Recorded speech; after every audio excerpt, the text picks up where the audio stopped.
טוב, התחלה קשה. אז נעים מאוד. לי קוראים ענת, אתם כולכן מכירות אותי בצורה כזו או אחרת. חשבתי האמת שיהיו פה קצת יותר שלא מכירות אותי, אז הכנתי את השקף הזה, שהוא ממש ייתן איזושהי התחלה. אז אני מתעסקת בנוירוחינוך, שמבחינתי זה השימוש שלנו בידע ממדעי המוח כדי להסתכל על כל סוגיה חינוכית.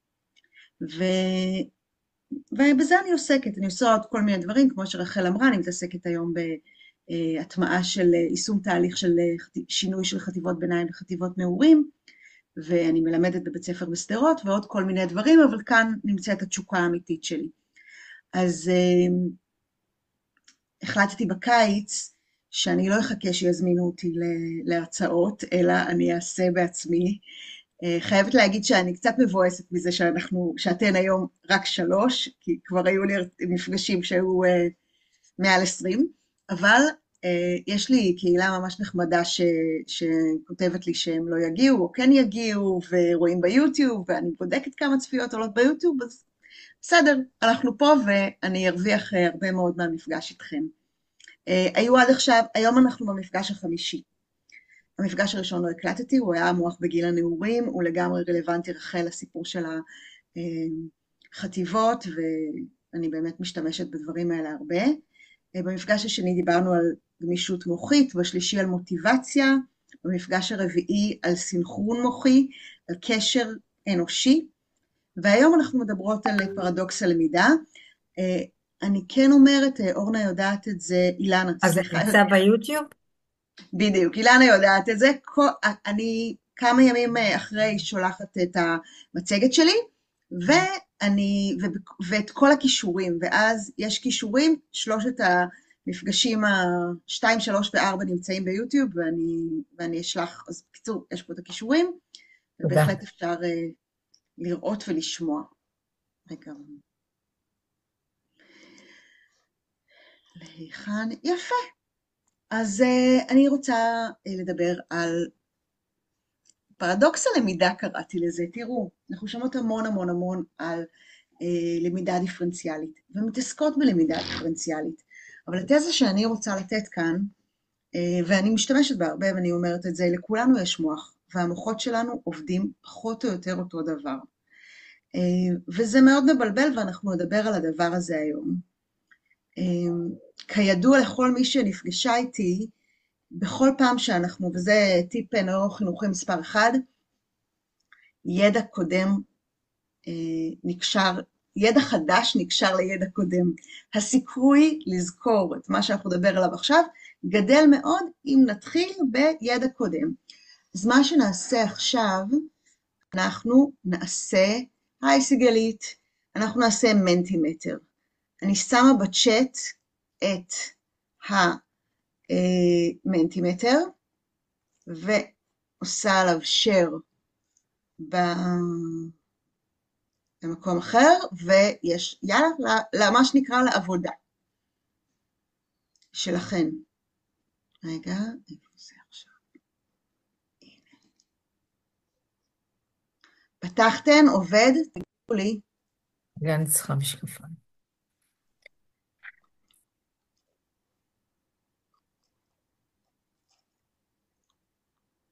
אנחנו עושים פרזנט. בעצם מה שאתם עושות עכשיו, לקחתי כמה הגדרות של למידה, ואני מבקשת שתדרגו אותן. תחליטו, אתם יכולות גם להשתמש, מי שרוצה לעשות את זה מהטלפון ולצלם את הברקוד יכולה, פשוט תוך כדי שאנחנו נעשה את זה, אתם תראו את זה משתנה, אני אשתוק רגע ואתם תדרגו, לפי מידת איך ההסכמה שלכם מושכים עם את זה ההגדרות פשוט? מה הללו. עושים? מסמנים ומושכים? מה בדיוק עושים פה? את מדרגת אותם, את מסמנת ומושכת מי הראשונה, מי השנייה, מי השלישית. מסמנת ומושכת. כן, כן. גם אני פעם ראשונה משתמשת ברנק של המנטימטר, אבל זה היה לי מגניב, זה מצא חן בעיניי.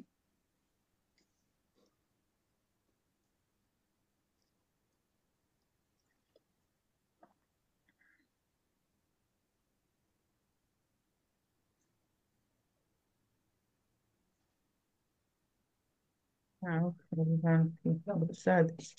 אני בזום, תעשי טובה, תסגרי את הדלת החיצונית.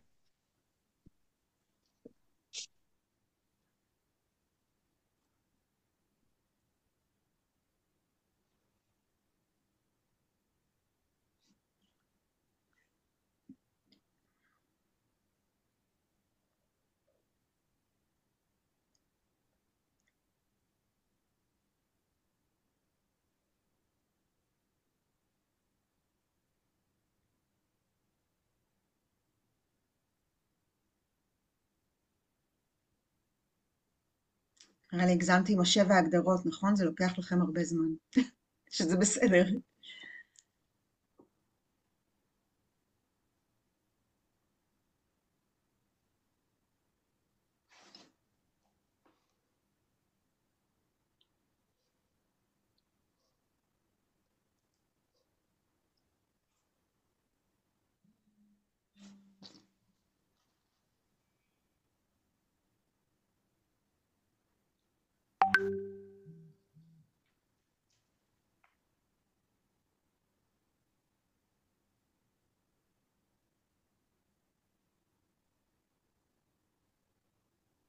היה פתוח, סגרתי.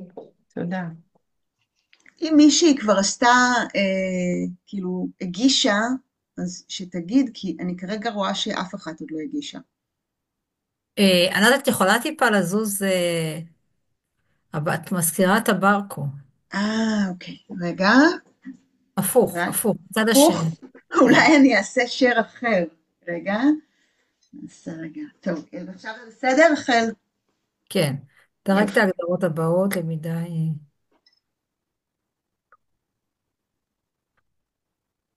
אז מה את רוצה שאני ארשום את המספרים ליד כל אחד? לא, פתחת את המנטימטר? כן, אני כבר שם, מה אני אמורה את לשים? אמורה לדרג, זאת אומרת, ללחוץ על אחד ולהעלות אותו או להוריד אותו, הבנתי, אוקיי. אוקיי? לדרג אותם לפי מידת ההסכמה. אוקיי.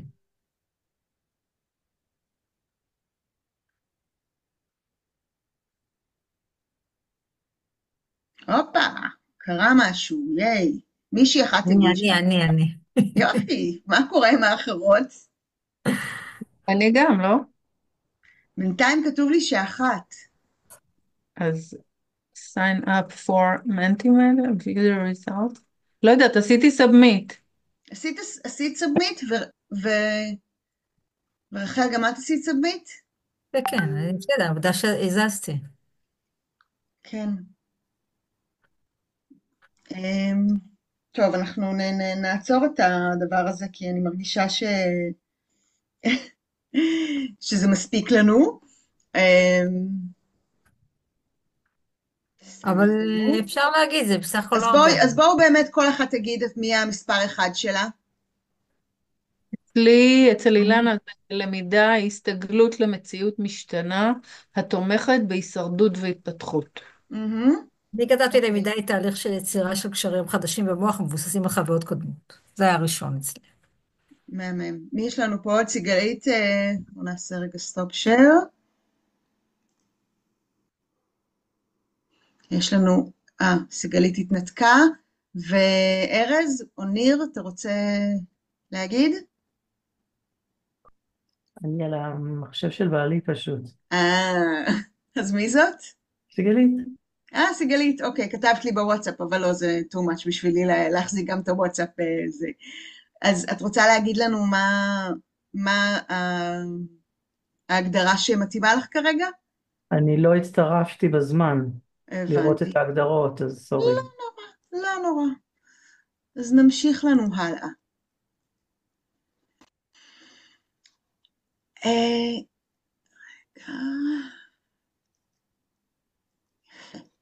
אז ההגדרה שאני מרגישה איתה מאוד מאוד בנוח עכשיו, שהיא של ג'רד קוני, שמי שנמצאת אצלי ברשימת תפוצה ראתה כמה וכמה מפגשים איתו, הרצאות איתו, וואו, סליחה. למידה היא שינוי יציב וחלקית בהתנהגות או בחשיבה. זאת אומרת, כל ההגדרות הן הגדרות בשימוש והן נכונות, אני מאוד אוהבת את ההגדרה הזאת, רגע נגיד בעצם לכולן, שאתן יכולות לעצור אותי, לשאול, כדי שזה לא יהיה מונולוג. אני מרגישה ששינוי יציב חלקית הוא הדבר הנכון, כי אני יודעת שיש דברים שלמדתי ועכשיו לא נגישים לי, ולכן למידה היא שינוי יציב חלקית, ובחלק מהדברים היא שינוי שהוא יציב. למידה היא גם בדפוסי חשיבה וגם בהתנהגות. אז אני כרגע מרגישה בנוח מאוד עם ההגדרה הזאת, ובה אנחנו נשתמש היום. יפה. כל אחת מאיתנו. אני כתבתי את זה שני, וזה כמו, זה פשוט נראה לי,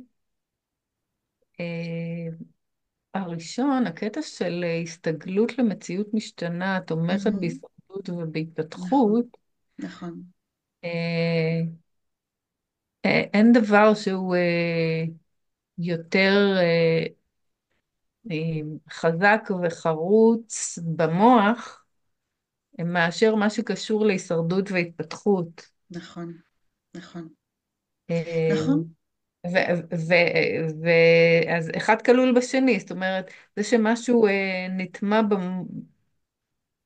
זה שמשהו קשור להישרדות והתפתחות, הוא לגמרי יציב, אפילו לא למחצה, הוא פשוט יציב. ואז אולי הוא לא מתאר את כל הלמידה, כי יש דברים שאנחנו לומדות והם לא חזקים, והם לא יציבים לנצח. אני כן רוצה להגיד שלקחתי רק הגדרות מקובלות, זאת אומרת, כל ההגדרות האלה הן נכונות. הכוונה הייתה, ואני מזכירה לכם, להוציא ידע קודם, לאפשר לכם לחשוב על מהי למידה עבורכם. את יורשה לי, בוודאי. אני מאוד מזדהה עם הדוברת האחרונה, ואני לא ראיתי את ההגדרות שלכם, אבל בשבילי למידה זה התפתחות. כל למידה זה התפתחות בעצם. לא הייתי שמה את זה סביב הקשרים של הישרדות, אבל כל למידה היא בעצם עוד איזשהו נדבך בהתפתחות שלנו. אני מסכימה. הקוגניטיבית, הרגשית, החברתית, etc. אני אוהבת את ההגדרה של קוני, בגלל שהוא מכניס גם את הסיפור של שכחה. הרי אנחנו יודעות שדברים נשכחים, זאת אומרת, זה לא, אנחנו לומדות ושוכחות ולומדות ושוכחות, ומה יציב ומה לא יציב, זה עניין מאוד מאוד גדול עבורנו. אולי זה זיכרון עבודה וזה זיכרון טווח רחוק. זאת אומרת, יש למידה שהיא נשלפת בעצם מהלמידה המוקדמת שלנו. אבל לא רק, ואנחנו נדבר על זה בהמשך היום, יש דברים שהם היו בזיכרון טווח ארוך, למשל, היכולת שלי לפתור משוואות מתמטיות, בסדר? היא הייתה לי פחות או יותר, אני יודעת מה, מאז שלמדתי את זה בט' עד שעשיתי בגרות בי"ב, אבל היום אין לי את זה כבר. זאת אומרת, יכול להיות שזה קיים, אבל זה לא נגיש לי. והאם משהו שהוא לא נגיש לי, אני יודעת אותו, או ששכחתי אותו. אבל באמת המטרה של התרגיל הזה הייתה לאסוף לנו ככה קצת מחשבות קודמות שלנו על למידה, כי כמו שאנחנו נדבר פה שוב, ידע חדש נקשר לידע קודם כדי שהוא ייזכר יותר. אז אני מזכירה לכולנו שהוראה ולמידה זה לא אותו דבר, לצערנו אולי, או לא. למידה זה התהליך שכל אדם עושה בעצמו, כל תלמיד עושה בעצמו עם המוח שלו, עם ההקשרים שלו, עם החוויות שלו, והוראה זה האופן שבו אנחנו מתכננות את השיעור, את התהליך, את המבנה, וקורה לנו לא פעם ולא פעמיים שאנחנו אומרות, וואי, אני לימדתי את זה, איך הוא לא יודע את זה, אבל אנחנו מזכירות לעצמנו שהוראה זה לא למידה, לנו יש אפשרות לתכנן את ההוראה שלנו, לבנות את הדברים בצורה שהיא הכי מקדמת למידה. אנחנו צריכות לזכור תמיד, ולפעמים אנחנו כמורות שוכחות את זה, שמה שהורינו או לימדנו, זה לא אחד לאחד מה שהתלמידים למדו.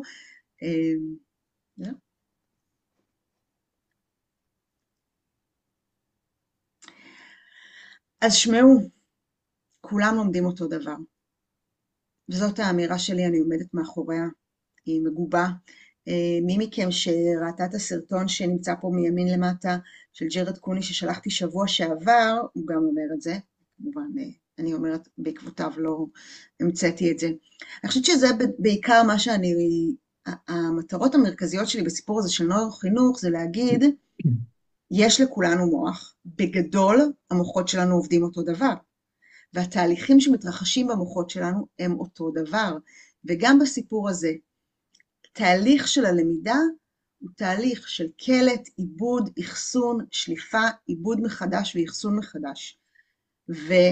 וכך הלאה, אחסון מחדש ועיבוד, שליפה, עיבוד מחדש, אחסון מחדש, למרות שאני עושה מין מעגל כזה, זה בעצם מעגל שלא נגמר, למרות שבחרתי פה את האייקון הזה של המגדלור. רגע. מה זה אומר לגבי הוראה? יפה, רגע, אז הנה, אני לא יודעת למה, התבלבלו לי על זה. אז אם כולם לומדים אותו דבר, למה בכיתה שלי זה מרגיש שונה לגמרי? וזה המקום שכאילו, נכון? זה מה שאת רוצה להגיד לי. אולי, לא? כן, אני חושבת שאולי יש כאן שני מישורים שאנחנו מערבבים ביניהם. מישור אחד זה איך המוח לומד. כל מוח אנושי בהיותו אנושי. יש לו קלט, יש לו אחסון, יש לו מה שיש לו. אבל המישור האחר הוא בכל זאת אישי ודיפרנציאלי מכל כך הרבה בחינות. אה, אה, מישהו עושה את זה בקצב יותר מהיר, מישהו אחר מוסך בקלות מאלף בית גימל, מישהו שלישי עובד טוב בצוותא, ומישהו רביעי באינדיבידואליות. בכל זאת יש שונות ענקית, אבל זה שני מישורים שונים. זה שברמת התהליך של המוח וברמת איך המכונה הזאת עובדת, זאת אותה המכונה, זה לא אומר שאין בשוליים שונות. מעולה, את אז זה יכולה, ממש, ענת, את יכולה להחזיק רגע את השקף הקודם? כי לי זה קצת לא מסתדר. כן, הוא עוד יחזור מלא פעמים, אבל רגע, אני רוצה להתייחס למה וואי, עכשיו אני לא אילנה. זוכרת אם זה אילנה אילנה. או אורנה. אילנה. אילנה, סליחה. אז בדיוק מה שאת אומרת, התזה היא, מה שאני אומרת, שכולנו לומדים אותו דבר, אנחנו אחר כך נפרק, זה נכון שלכל אחד מאיתנו, בכל אחד מהדברים של הקלט, כל הדברים האלה, יש הבדלים, ואנחנו נעמוד על ההבדלים האלה, אבל בעצם התהליך המוחי הוא אותו תהליך מוחי. לכולנו, ויש עקרונות שעובדים על כולנו, וזה באמת חלק גדול מהמטרה של המפגש הזה היום. אני אבל ענת, רגע מחזירה. המרגיש רגע, שונה בכל אחד מהלומדים, זה לא רק בגלל שכל אחד הוא אחד מוסך, אחד עובד בצוותא, זה גם הרבה פעמים הכלים באותו שיעור. There are a lot of רגע, סליחה. אני חושבת שזה כן. גם כאילו מה שקורה בכיתה, זאת אומרת כקבוצה, אם יש אווירת למידה, אם יש, לא יודעת, כל מיני הסחות בתוך הכיתה ככיתה, זה גם משפיע, נכון. לא רק על האינדיבידואלים. ושם אנחנו נלך לנושא של הקלט.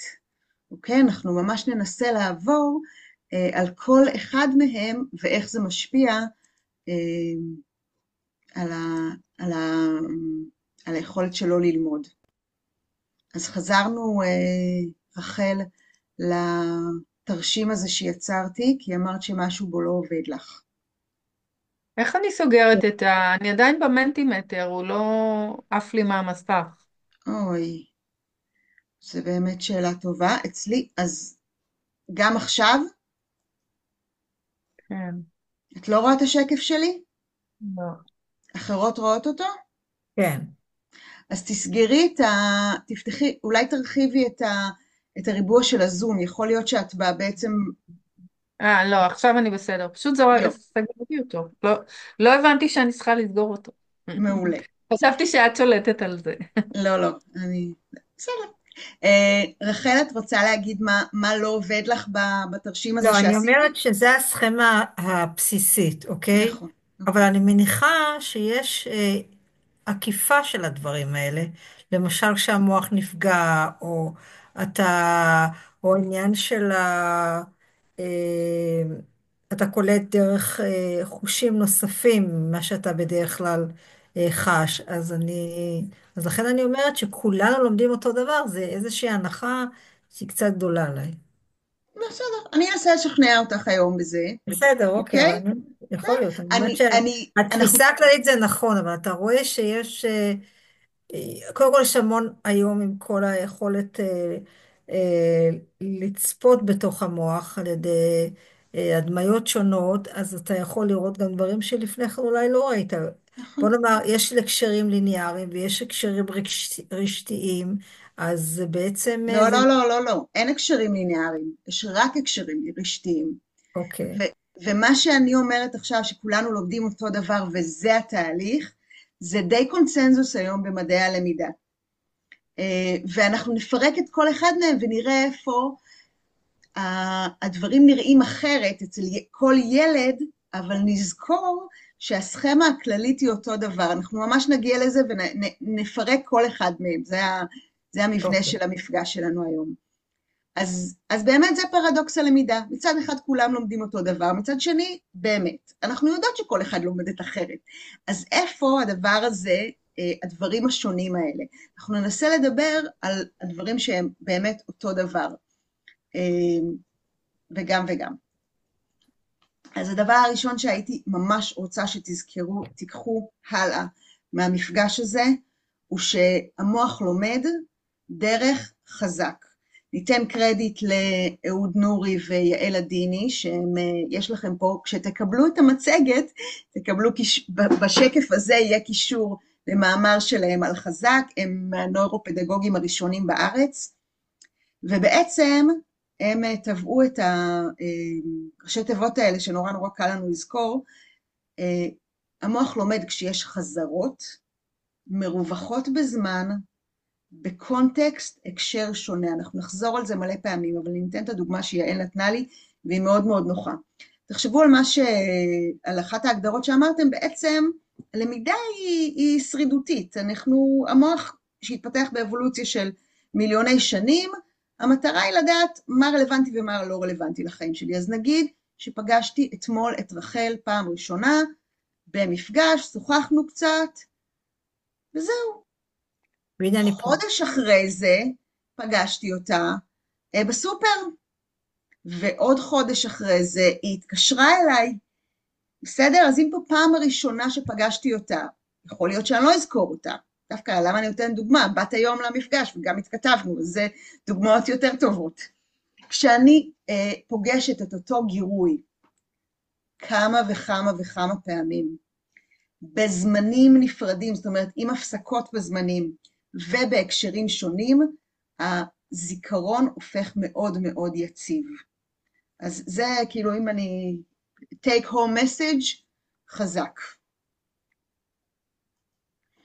ובואו נחזור לתרשים הזה שלנו ונפרק אותו צעד צעד צעד צעד. השלב הראשון הוא השלב של הקלט, והקלט תלוי בקשב, והקשב שלנו שונה לכל אחד ואחת מאיתנו, ויש פה כמה דברים שמשפיעים על קשב ותכף אנחנו נדבר עליהם.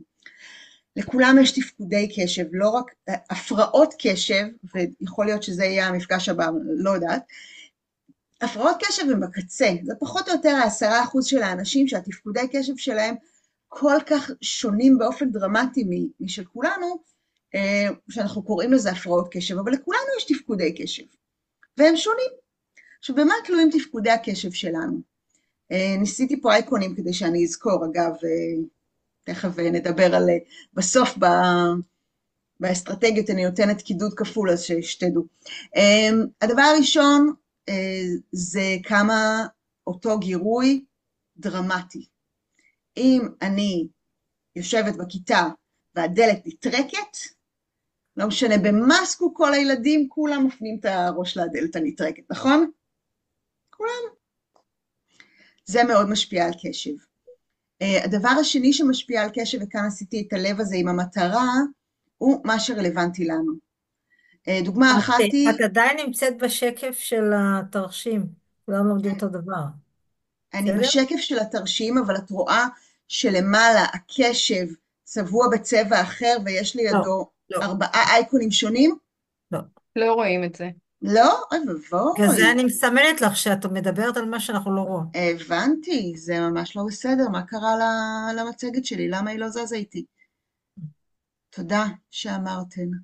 הבנתי איפה אנחנו היינו. אוקיי, עכשיו אז טוב, רואים. רואות איתי. אז גם את הקודם לא ראיתם. אוקיי. אז אמרנו, הברק, תודה. אז הברק הוא כמה הגירוי דרמטי. גירוי דרמטי, הקשב מוסט אליו. אגב, זה גם גירוי פנימי דרמטי. כאב בטן נוראי, הקשב מוסב אליו. השני, הלב עם החץ הזה, זה כמה זה רלוונטי לחיים שלי.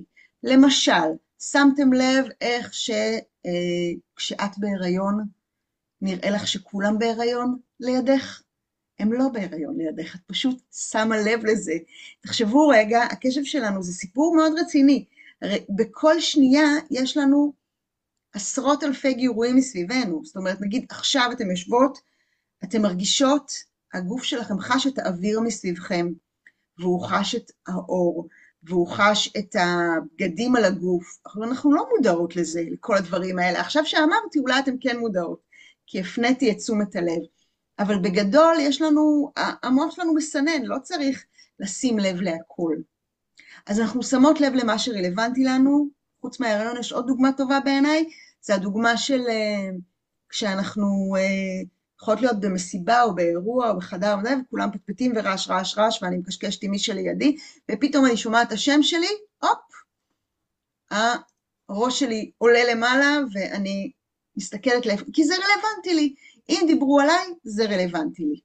אז הדבר הראשון זה עוצמה, השני זה רלוונטיות. השלישי זה העומס. זאת אומרת, הדבר הזה, האפור שעשיתי פה עם הזה, זה אמור לסמל עומס. כשיש לנו המון המון המון המון עומס של גירויים, קשה לנו למקד את הקשב בגירוי אחד, לא רק לנו, לא רק לאנשים עם הפרעות קשב, אלא לכולנו. והאחרון ששמתי פה, הוא הילדה הישנונית הזאת, עייפות. אנחנו כולנו יודעות שכשאנחנו עייפות, או לא ישנו מספיק, הרבה יותר קשה לנו להקשיב. עוד דברים שאתם רוצות, שאתם מרגישות שפוגעים בקשב, או רלוונטיים בקשב, אני עושה רגע סטופ שייר, כי אני רוצה לראות אתכם קצת. רעש. לא? רעש. רעש אני מכניסה אותו בתור עומס גירויים, כי אם יש לנו הרבה מאוד גירוי של רעש, היי אמיר, ברוך הבא, ומישהי עם הטלפון שם אני לא מזהה, אז אני לא יכולה להגיד שלום. אז ברעש אני מכניסה אותו בתוך עומס גירויים, את צודקת שכשיש המון המון המון המון רעש, ולהרבה מאוד ילדים קשה להתרכז במה שהמורה אומרת, במיוחד אם הקול שלה לא חזק יותר מהרעשים האחרים, ואם גם מה שהיא מדברת הוא לא רלוונטי לחיים שלי, אולי.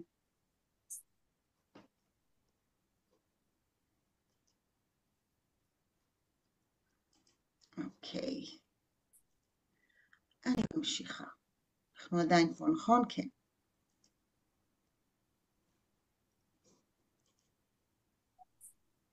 נו, לא, בכלל לא. סליחה. Learning styles סליחה. are a complete myth.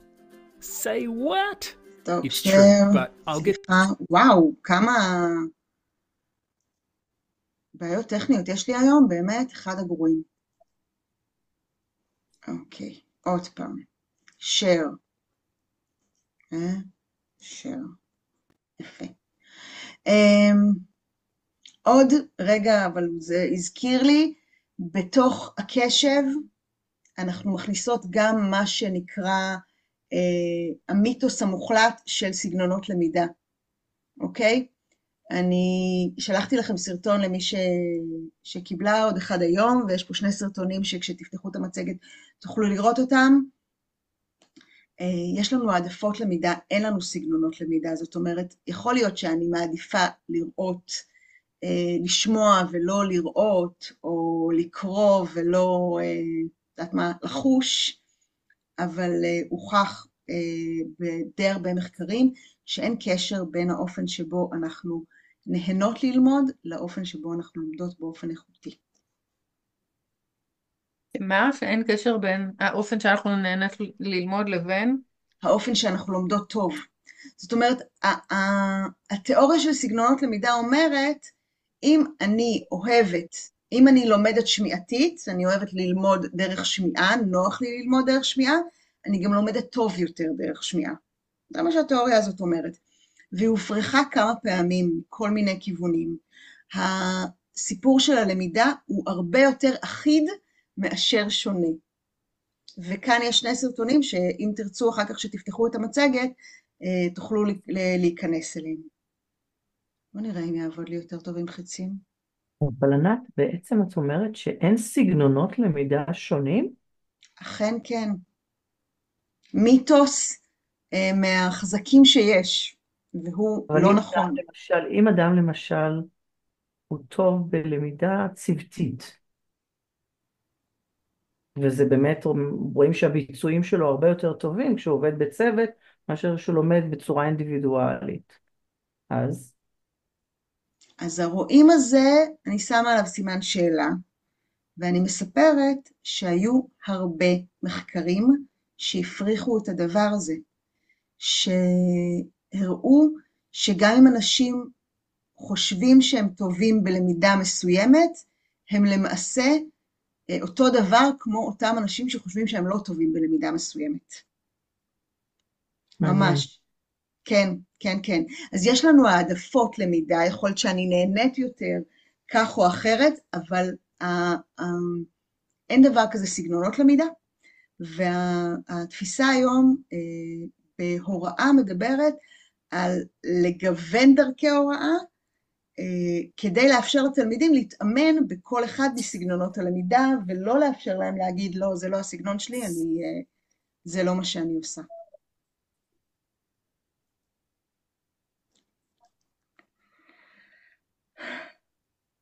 טוב, אני ממש...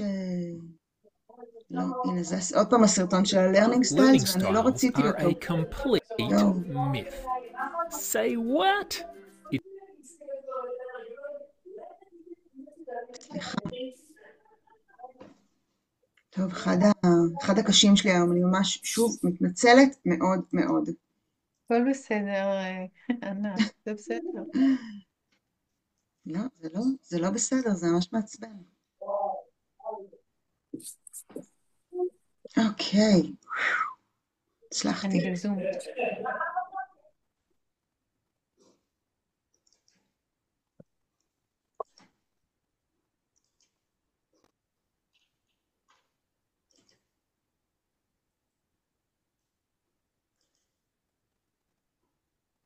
לא.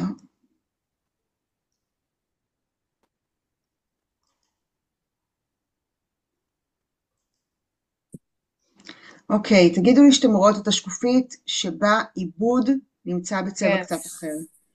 תודה. וואו. אוקיי, אז אנחנו עכשיו בשלב השני. השלב השני הוא עיבוד. קלטנו מה שקלטנו עם המוגבלויות של הקשב, וזה ברור לנו שזה המקום הראשון שבו לימדתי את מה שלימדתי, אבל כל אחד מהתלמידים בכיתה קלט משהו קצת אחר כנראה. אנחנו עכשיו בעיבוד. בעיבוד יש כל מיני דברים שיוצרים שונות אצל תלמידים בעיבוד. הדבר הראשון, השעון עצר הזה, הוא מהירות עיבוד. אוקיי? אנחנו יודעות את זה. גם כששני אנשים סופר קשובים, אחד קלט בהסבר הראשון ואחד קלט בהסבר השלישי. זה מהירות עיבוד. אני רוצה להגיד בכוכבית שהרבה מאוד מחפשים מה זה אינטליגנציה. זאת אומרת, אינטליגנציה, אם אתם יודעות, מה זה אינטליגנציה ברמה המוחית? והעדויות מתכווננות לאזור שאינטליגנציה ברמה המוחית היא מהירות עיבוד, אוקיי? אין איזו אמירה מוחלטת, אבל זה הכיוונים. אז מהירות עיבוד זה דבר ראשון, התלמידים שלנו שונים בזה. הדבר השני שבהם הם שונים, זה הקישור לידע הקודם. והרי אמרנו שקישור לידע קודם, אמרנו את זה בהתחלה, קישור לידע קודם, ידע חדש נקשר לידע קודם, ויש מקום מוגבל בזיכרון העבודה. כשאני יודעת משהו ממקודם, הוא לא תופס לי מקום בזיכרון העבודה. איך אנחנו יודעים כמה הסיפור של זיכרון עבודה הוא מצומצם? הדוגמה שאני אוהבת לתת, נכון, יש מקבלים את הקודים האלה לכל מיני דברים, כדי שכמו כשאנחנו נכנסים למשרד החינוך, יש את הקוד של 4 ספרות, יש את הקוד של 6 ספרות. רובנו, את 4 ספרות, יכולים בפעם אחת לזכור ולהעתיק, והרבה מאיתנו את 6 ספרות, אנחנו צריכים בפעמיים, כאילו ב3-3. אז יש גבול. מה? נכון? כן, כן, כן. אז יש גבול לכמה, וזה כאילו בזיכרון עבודה, זה לא שאנחנו, זה פשוט כמה המוח שלנו יכול להחזיק בשנייה מסוימת. ויש הבדל בין אנשים שונים בזיכרון העבודה שלהם. נוטים להגיד שזה כאילו 5-7 פריטים, אנחנו רובנו בממוצע. התמונה מימין למעלה של האישה עם המלא מלא דברים עליה, זה הסמל שלי לעומס קוגניטיבי. זה גם אנחנו יודעות.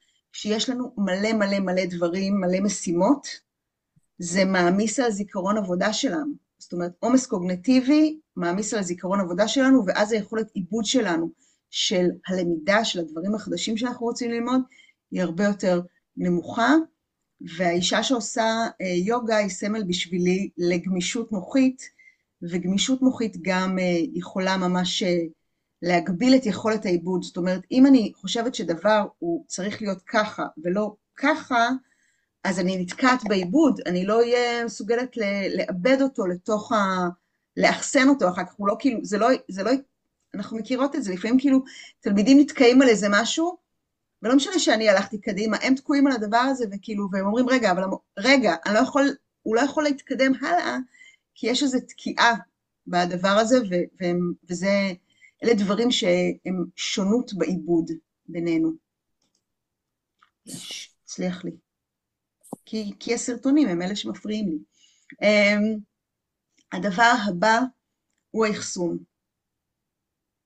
באחסון, ואצלנו זה לא קפץ לאחסון. לא קפצת? תודה. תודה שאתם אומרות לי, ואני באמת, אתם יודעים מה אני אעשה? אני פשוט אפסיק עם הפאורפוינט הזה. עשיתי את הפאורפוינט כדי שאני אהיה בפרונט של זה ולא אהיה בריבועים, אבל נראה לי אני אלך לקנווה, ואני אוותר על הפאורפוינט, וזה יהיה לנו הרבה יותר פשוט. זה ירוץ הרבה יותר מהר, וזה יהיה נחמד.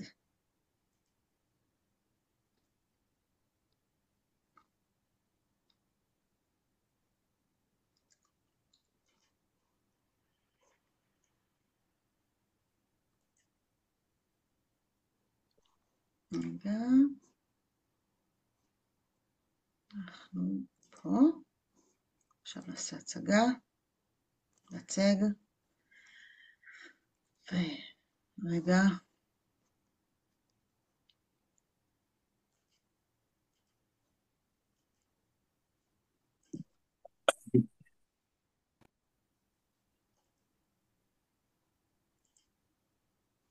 חזרנו אחורה, אבל טיק טק אנחנו נזיז את זה.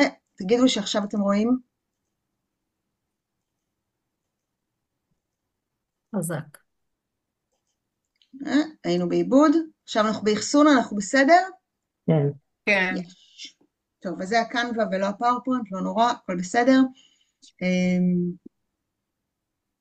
אנחנו באחסון. אוקיי, אז באחסון קורים פה כל מיני דברים, וכאן נכנס מאוד מאוד חזר החזק. אז אתם רואות ששמתי אייקון כזה של חזרות, אוקיי? חזרות. החזרות צריכות להיות מרווחות בזמן, והדבר הזה, אנחנו תכף, מה זה תכף? בסוף נדבר עליו, אבל שמעתם בטח על הסיפור של למידה מרווחת. לא לדחוס הכל ביחד, ללמוד את אותו דבר כמה פעמים בחזרות שונות, במרווחים, מאפשר את האחסון לטווח ארוך יותר. ידע קודם אמרנו, זה ספרים כאן, נקשר לידע חדש. תשומת לב רגשית. כשמשהו נקשר לאירוע רגשי, הוא מאוחסן יותר טוב, הוא נזכר יותר טוב. וההקשרים השונים, כמו שאמרתי לכם קודם, מאוד משמעותי, תחשבו על קונספט מסוים במוח כמשהו שיכולים להיות נתיבים שונים כדי להגיע אליו. אז תחשבו שאם רחל, כמו שנתתי בדוגמה הקודמת, נמצאת אצלי בתוך נתיב שקשור לאיפה פגשתי אותה, אבל עוד נתיב שמזכיר לי שפגשתי אותה גם היום, ואני אתכתב איתה בעוד שבוע, יהיה גם נתיב משם. וכשיש משהו מאוחסן, ויש עליו נתיבים רבים, זה תכף יעזור לנו בשליפה כמו שתראו. סוגיית ההקשרים. נכון, נכון, זה ההקשרים השונים. ההקשרים השונים מאפשרים אחסון יותר יציב. והשינה, מי שהיה במפגשים קודמים, אני לא זוכרת באיזה מהם עשיתי את זה, אני חושבת שבנוירופלסטיות, אבל כשאנחנו נחות, כשאנחנו עושות הפסקות, כשאנחנו בוהות, המוח עושה חזרות בעצמו. זה דבר מטורף כאילו מדהים כשלעצמו, הוא פשוט עושה חזרות. אז אם לא ישנו טוב, אם אני הייתי עושה את זה כשהייתי נערה, הייתי קמה ללמוד ב5 בבוקר למבחן, שיש אותו ב8 או 9 בבוקר. לא טוב. חשוב לישון לפני מבחן, חשוב, מאוד מאוד מאוד מאוד חשוב. יש את הנוירוטרנסמיטר הזה שנקרא אציטילקולין, נכון. שהוא מסמן למוח, זאת אומרת, כשמשהו, איך את אומרת, או דרמטי, או רלוונטי, או עוצמתי, או חזר על עצמו, לא משנה, בעירות שלנו, אז האציטילקולין הזה, שהוא נוירוטרנסמיטר, מסמן למוח בשינה לעשות על זה חזרות כדי לאחסן. נכון, ויש חומר אחר שאני לא זוכרת את שמו, שבעצם מסמן מה אפשר למחוק. זאת אומרת, יש אזורים שנמחקים, קשרים שנמחקים, וקשרים שחוזרים עליהם, שזה באמת דברים באמת מופלאים בעיניי, ומרתקים.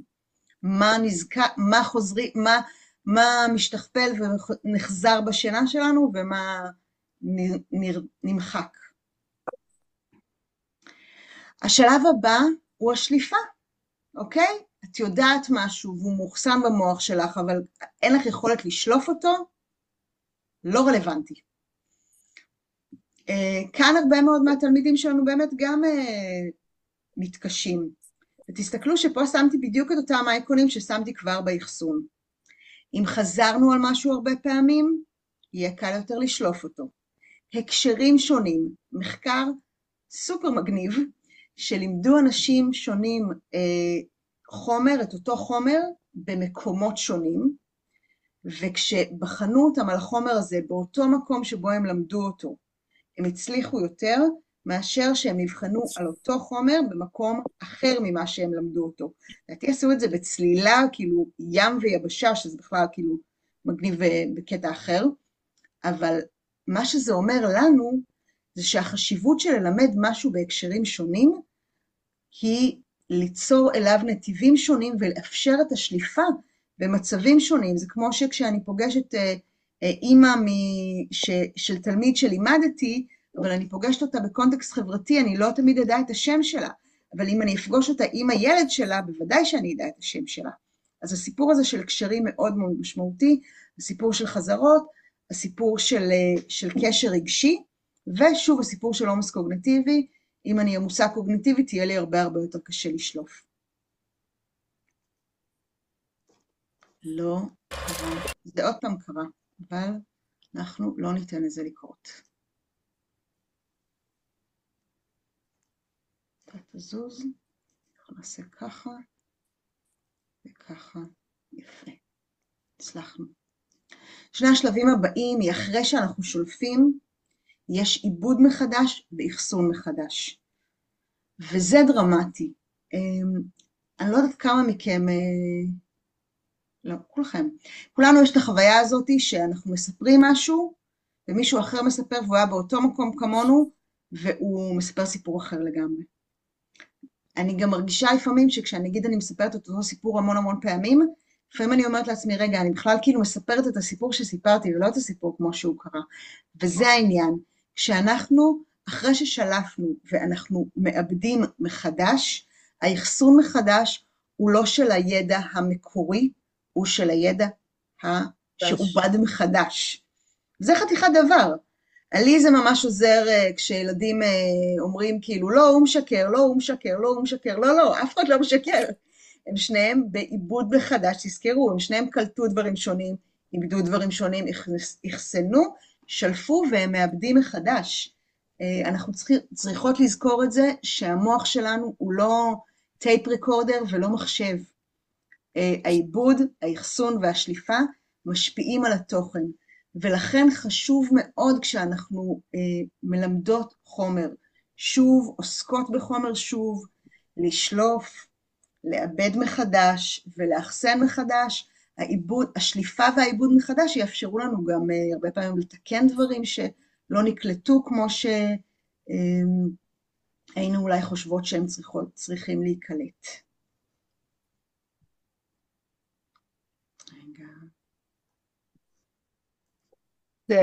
זה באמת מדהים, כן. כי שליפה בדרך כלל נעשית באמצעות השפה, ואז העיבוד מחדש, השפה היא מגבילה, נכון. אז העיבוד מחדש נמשך למקום הזה של השפה. ממש נכון, השפה מגבילה. אני מתכננת לעשות על זה וובינר שלם, אבל את מכירה את הקטע הזה שלפעמים השפה מגבילה, זאת אומרת, אני רוצה להגיד משהו ואני לא מצליחה להגיד אותו, ואז אני עושה, נו, הדבר הזה, נכון? כן. מה שמראה לנו שהשפה מגבילה, אבל יש לנו נתיבים שונים לאותו דבר, זאת אומרת, לפעמים הגוף שלנו יהיה מסוגל, הדבר הזה קיים, זאת אומרת, אני יודעת על מה אני מדברת, אבל המילה כרגע לא נשלפת לי, אז אני עושה על זה תנועה, ואז אולי מישהו אחר עוזר לי. אז העובדה שהדברים קיימים במוח שלנו, גם מה שנקרא לפני השפה וליד השפה, היא נורא מעניינת, ובכל מיני מחקרים על שבץ ודברים כאלה, רואים שלפעמים אנשים יכולים לשלוף את המילה בכתיבה ולא במילים, בתנועה, בלזהות, לשים את האצבע על המילה, אבל בלי האפשרות לכתוב אותה, זה בעיניי מרתק. עוד יודעים מה קורה כשיש פגיעה מוחית, למשל, אז איך זה משפיע על שליפה? אז המון המון מהמחקרים הראשוניים של המוח... תלוי באיזה עונה כמובן. מה זה? תלוי באיזה עונה כמובן הפגיעה. בדיוק, בדיוק. אז אנחנו נלך הרבה יותר נמוך מעונה. הרבה מאוד מהמחקרים הראשונים של המוח הם מחקרי פציעות.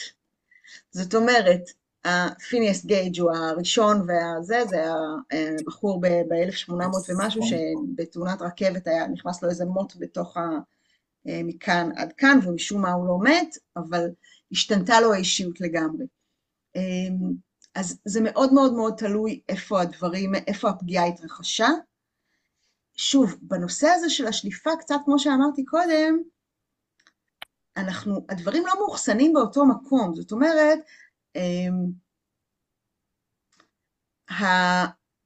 המושג, המילה והתנועה והאופן שבו אנחנו רואים את זה והאופן שבו אנחנו מרגישים את זה לא מאוחסנים באותו מקום, ואז שליפה יכולה להיות קשה אם אנחנו מחפשות בתוך המאגר של המילים, אבל אם אנחנו כבר במשהו אחר, אז יכול להיות שלא תהיה שליפה, זאת אומרת שלא יהיה מסובך לשלוף את זה. פגיעות מוחיות זה דבר מאוד מאוד מעניין, וכמו שדיברנו בנוירופלסטיות, יש לנו יכולת להחלים מפגיעות מוחיות, ומי שיראה את הסרטון של ג'רד... אני חיה עם אדם כזה. מה זה? אני חיה עם אדם כזה. כן, כן, ואנחנו, אם תראו את הסרטון של ג'רד קוני,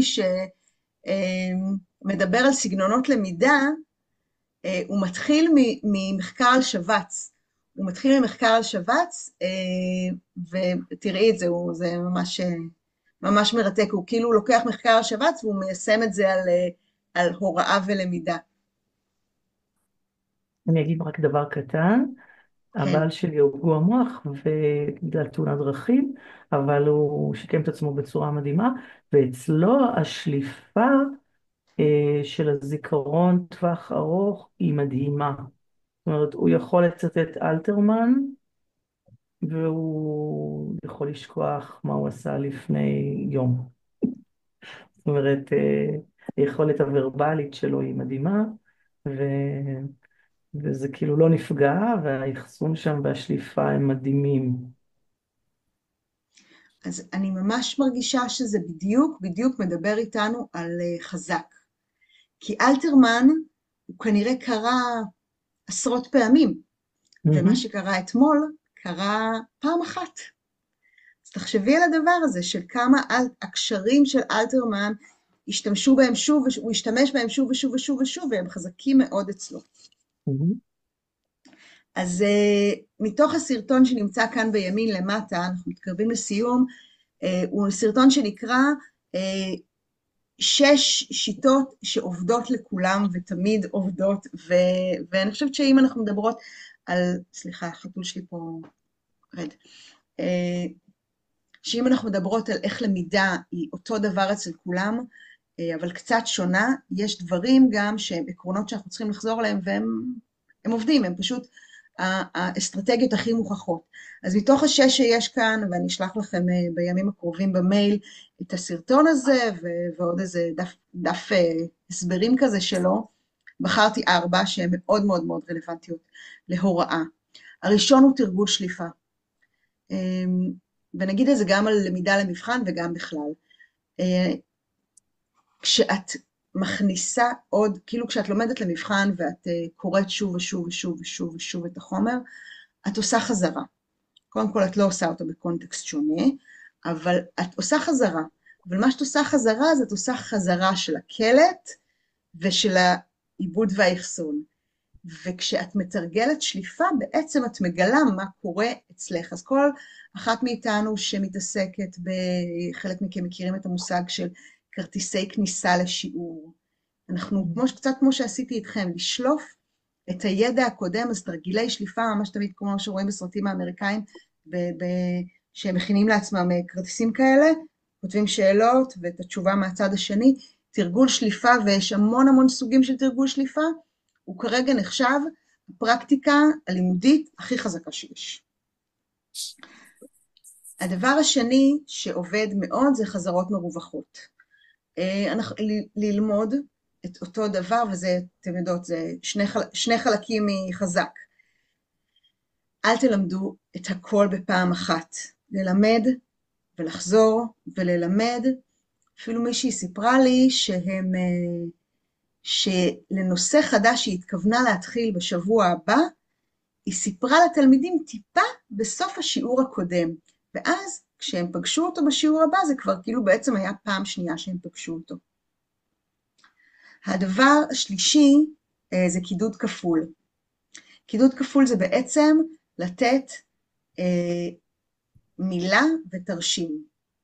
אתם ראיתם שאני מאוד מחבבת תמונות AI מהממות. פה בעצם אני ניסיתי לתת לכם ארגז כלים, אני מקווה שזה, אבל גם אם אתם לא מודעים לזה ששמתי תמונה של ארגז כלים, משהו בקלט שלכם כן מחבר את זה.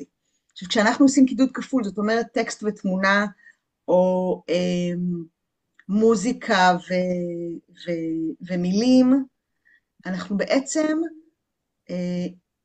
כאילו מבחינת המוח, הכנסנו את אותו תוכן בשני קונטקסטים שונים, גם ציור וגם תמונה. יצרנו 2 נתיבים שונים, וזה משהו שאפשר להשתמש בו בכיתה די בקלות, והוא מוכח כפרקטיקה מאוד מאוד מאוד משמעותית.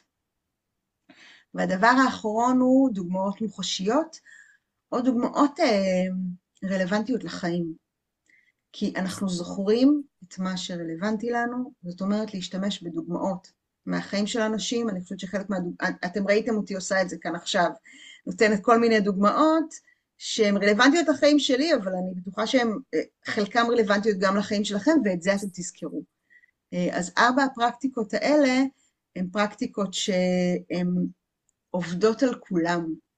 ואם אמרנו בהתחלה קצת מה זה אומר על איך כולם לומדים אותו דבר, או כולם לומדים קצת אחרת, בגדול הסכמה היא אותו דבר, ויש נקודות שבהן אנחנו צריכים לעזור לתלמידים או למבוגרים להתמקד בדברים מסוימים, אבל תרגול שליפה יעבוד לכולם, וקידוד כפול עובד לכולם.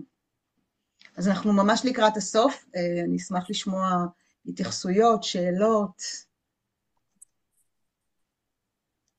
זה טוב, זה מעניין. שנתת את האסטרטגיות בסוף, כן? ובאמת חשבתי על זה שמהזיכרון שלי, כשהיה לי מרצה שלימד אותנו תהליכים היסטוריים, ואז הוא תמיד היה עושה את זה באיזשהו גרף. ואני זוכרת כמה זה היה משמעותי לראות מתי האימפריה עולה, מתי היא יורדת, והגרף הזה מלווה אותי הרבה שנים, כיוון שזה היה לי הבנה של משהו מאוד מורכב באיזשהו תרשים, וזה כאילו, התרשים הוא לא מהעולם ההיסטורי, בוא נאמר ככה, כאילו, מבחינה, לקח את זה כמו המתמטיקה, אבל בסך הכל זה, החיבור הזה בין שתי שפות שונות, כביכול, נתן, זה נתקע לי, זהו. אז זה מאוד התחדד לי את זה, עד כמה טקסט ותמונה, טקסט ותרשים, מוזיקה עם משהו, עם מילים. זאת אומרת, אתה יכול לעבוד על, כאילו, לחזק את היכולת שלך לזכור דברים דרך מספר גירויים למוח, נקרא לזה ככה. אז זה באמת עשה לי את זה. יופי, זה ו- כיף. והבנתי את העניין הזה של הסכמה שאת דיברת על זה, ואני חושבת שעדיין יש דברים אחרים. אני באמת קראתי על מישהו שנפצע במלחמת העולם ביום כיפור, ולמעשה היה פצוע מוח מאוד מאוד קשה, ואיך הוא שחזר לעצמו את כל הידע. אז מעניין באמת מה עבד שם, כי זה באמת משהו יוצא מן הכלל. תודה, אז רחל. לי זה עזר מאוד ככה להמחיש את זה, להגיד עד כמה זה משמעותי, אה, את יודעת, גם לעשות פתיחה אחרת, לעשות סיום אחר. אז תודה, באמת תודה. תודה. כן, אמיר, בבקשה.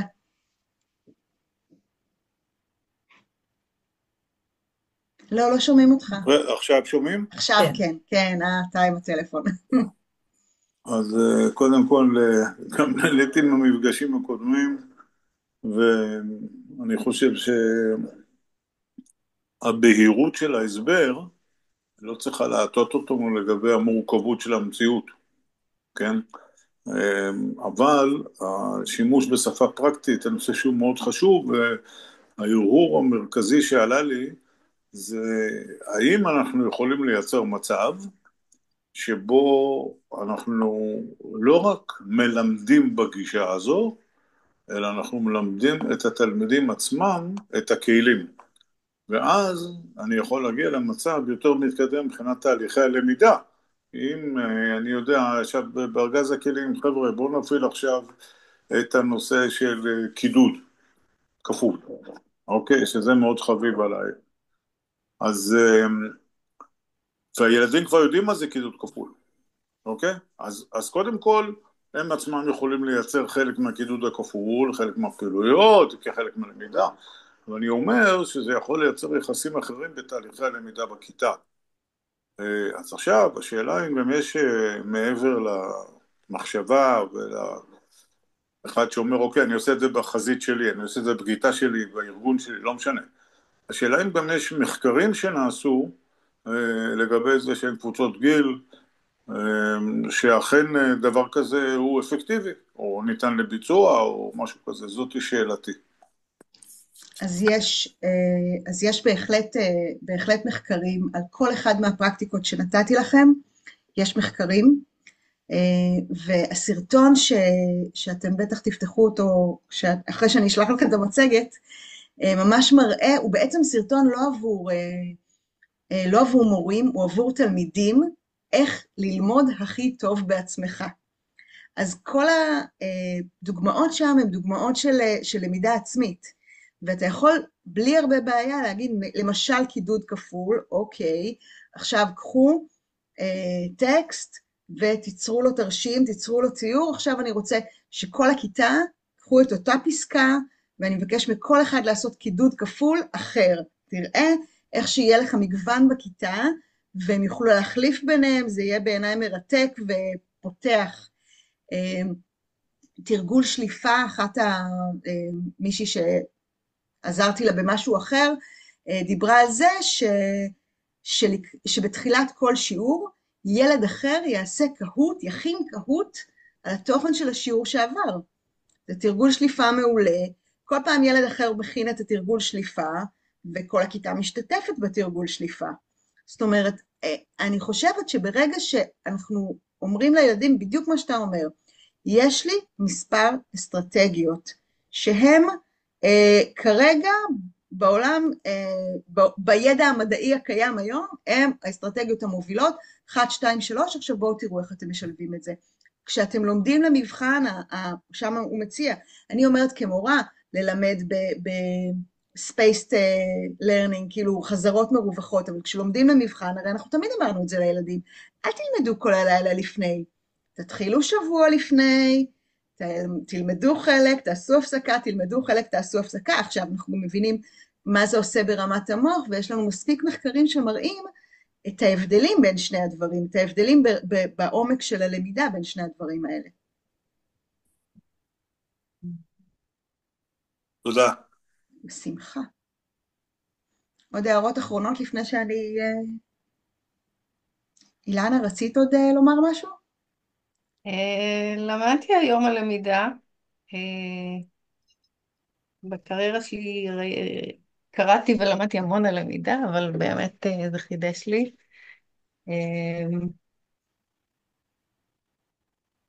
וכן, יש מה לקחת מזה ולהביא למורים שלנו, לילדים שלנו, לגמרי. אני תודה, חושבת שאני כן. מתחברת למה שאמיר אמר, זה לשיים לתלמידים מאוד. את האסטרטגיות, כן? נכון. ואז, וגם לתת להם את ההזדמנות לעשות את זה בעצמם, כמו העניין של הקידוד הכפול, שבאמת, איך שאמרתי את זה, זעפתי על זה, זאת אומרת, זה נורא היה לי מוחשי. אז זה, אני חושבת שזה שווה לעשות את זה, כן? לעשות את זה עם ותראו, אני רוצה להגיד לכם שמה שעשינו עכשיו זה גם תרגול שליפה. כי בעצם אתם כבר איבדתם את זה, וזה כבר נכנס יותר, זה כבר לא בזיכרון עבודה, והעליתם את זה. ואם במקרה, מחר כשתפגשו מישהו מהקולגות שלכם, או לבן הזוג בסוף המפגש הזה, תספרו משהו אחד קטן מתוך מה שהיה פה, זה עוד פעם תרגול שליפה. אם תחשבו על זה רגע בנסיעה לאנשהו, או לקראת שינה, זה תרגול שליפה. זאת אומרת, זה דברים שאנחנו עושים כל הזמן, ומראים במחקר אחר שלא הראיתי לכם, אני אולי אשלח אותו כי אנחנו מדברים עליו עכשיו, בעצם מראה שקצב הלמידה של תלמידים, בהינתן אותה משימה, הוא דומה מאוד מאוד מאוד.